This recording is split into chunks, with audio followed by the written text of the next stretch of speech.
All right, ladies and gentlemen. This is Homeroom with Smooth. Yeah, we're live right now. We're live right now. That's great. That's great. This is Homeroom with Smooth. This is a quick thoughts on the Bryson Tiller album.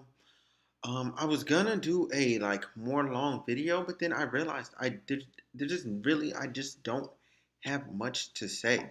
Like I really don't, and it's not like it's a bad album, but it's not a great album. Like it didn't meet my expectations. Like what I wanted versus what I got just wasn't it. It just wasn't it at all. Um, but again, it's not that it's a bad album. Like the album's like a 7 out of 10. It's a 7 out of 10. Like there's something for you to go back and listen to if you want to. But honestly, if Anniversary didn't come out at all, I would have been all right. I would have been perfectly fine. What I'm gonna do now, I'm gonna go through the tracks that I did like. Um, yeah, I'm just gonna go through the tracks that I did like. Always Forever, I like that one. I'm ready for you. No. Things Change.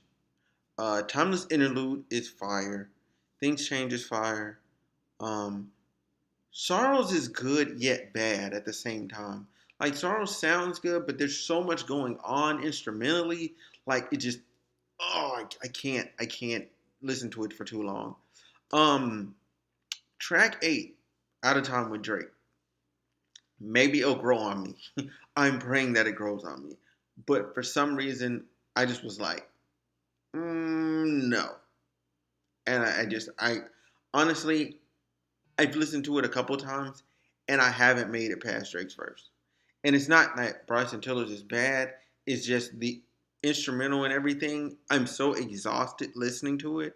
I just can't. Keep doing what you're doing. That's a good song. It's kind of beautiful. It has some good content there. But again, the writing on this whole album kind of bare bones and a little basic. He says he has another project coming, so I'm hoping there's a bit more there when he drops the other project.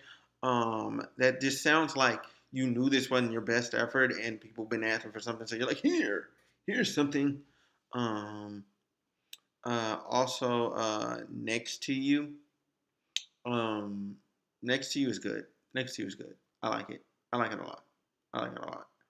Um, but yeah, I don't think he should have started the album with Years Go By um, at all because it just doesn't set the tone or the mood for the album itself. Or the it honestly, this isn't even an album. This is an EP. This is an EP disguised as an album. This thing is 31 minutes. This is an EP. Honestly, this is an EP disguised as an album. Okay, this is a placeholder because I don't know if he's having like issues clearing some type of sample or something. I do want to say with the song Inhale, that mess was very lazy because he didn't even he's only on there for like maybe 40 seconds. The rest is sample, front and back, sample. Sample on both sides. It's a sample sandwich and it's the same sample, you know, same little verse that the sample artist is singing. And then Bryson in the middle. I'm like, this is the laziest song I've ever heard, quite possibly. But again, like the album is a 7 out of 10. Like it's not bad, but it just doesn't. But EP, I'm gonna stop calling it an album. It's an EP. It just doesn't do anything for me. Like, and that's my quick thoughts. Like, really, like I don't have much else to say.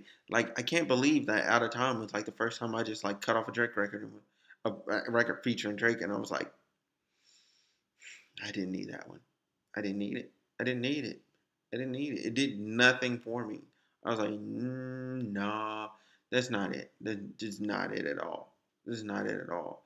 Like, it sounds like an old verse. It sounds like something that was old. Like it wasn't something that they like just did in the studio. It sounds like something he's been sitting on for too long. That's what it sounds like. And I pray he never sits on shit this long again. Like, bro, you need to be putting shit out. I don't know what was going on in your life that had you discombobulated. I know you had a kid and all that, but bro, you gotta stay a bit more consistent on the scene, because it's not like his features. Like if you look at his features from his last project in 2017 till now, like it's not bad. Matter of fact, I'm trying to see what True to Self. True to Self. That's the name of that album. True to Self. Like Trap Soul, phenomenal. It's a classic. Trap Soul is a classic. I'm just gonna just throw it out there. That's a hot take, but whatever. It's a classic to me. It's a classic. I can't believe he did a video to Inhale. That is so disingenuous. Anyway, True to Self. True to Self is like he went into this like more rapper bag. I guess he had this anger and stuff he had to get off his chest. And there were some sprinkles of really good tracks in there, but at the same time, it was like, bruh, why did you like dive so hard into your rapper bag? Like, and I get it. There was things like on certain songs he had to get off. And I'm kind of diverting from my point here, and it's getting a little long-winded. But at the same time, it's just again, the album is I'm demoting it. I'm demoting it. I'm demoting it. My final score 6.5. 6.5. Because if I give it a 7, if I give something else a 7, I'm gonna feel bad. It is a 6.5. Like it passes, but no, it's like you can do without it. Um, yeah, you can do without it, and I pray this next album is really something that he puts his heart and soul into, and like gives it a little bit more penmanship. Um, I mean, bro, you're a singer. Like that's how people look at you. Like if you get some help with some lyrics, I'm not going to hate on you. You're a singer. But anyway, um, that's all I got. Sounds like a bunch of B sides.